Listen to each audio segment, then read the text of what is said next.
అందరికీ నమస్కారం అండి. చిట్టి చలువ. చిట్టి ఎప్పుడూ చలువ చేసిన బట్టలే వేసుకుంటుంది.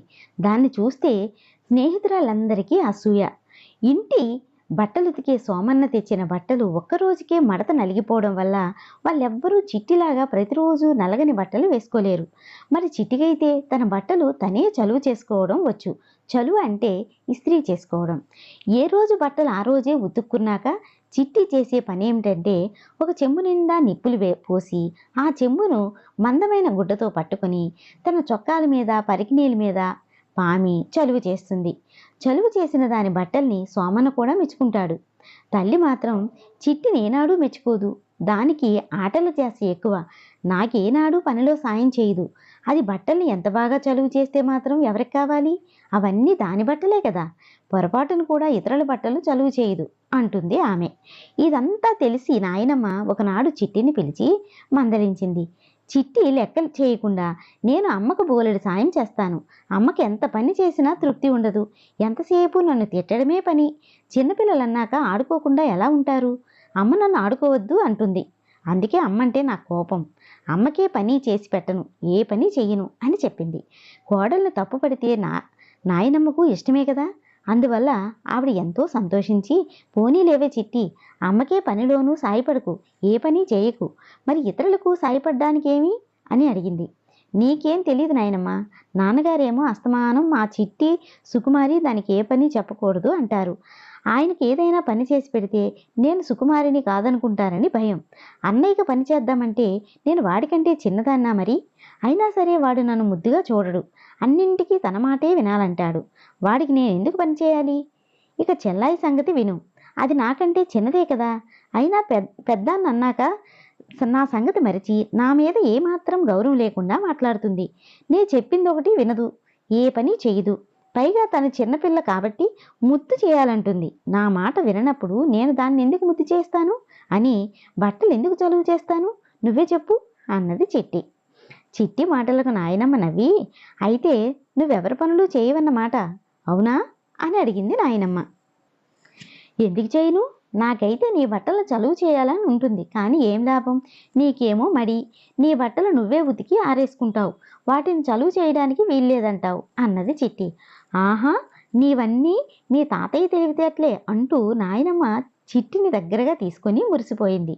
ఇంతలో చిట్టి అమ్మ అక్కడికి వచ్చి, సోమన్న ఊళ్ళో లేడట, సాయంత్రం పేరంటానికి వెళ్ళాలి, పట్టుచీర బాగా నలిగిపోయింది, కాస్త చలువ చేసి పెట్టమ్మా చిట్టి అన్నది. నేను చెయ్యను అన్నది చిట్టి పెడసరంగా. తల్లి చిట్టిని తిట్టసాగింది. అప్పుడు నాయనమ్మ కల్పించుకుని, దాన్ని ఎందుకే తిడతావు? పిల్లలతోనైనా సరే అవసరం ఉన్నప్పుడు మంచి మాటలాడి పని చేయించుకోవాలి. నువ్వు మరీ పెడసరం మనిషివి అంటూ కోడల్ని మందలించింది. మనవరాలు కదా అని వెనకేసుకొచ్చి దాన్ని పాడు చేయకండి. నేను పెడసరం మనిషినైతే మీరు దాని చేత నా చీర చలువ చేయించండి చూద్దాం అని సవాలు చేసి చిట్టి అమ్మ అక్కడి నుంచి వెళ్ళిపోయింది. నాయనమ్మకు పౌరుషం వచ్చింది.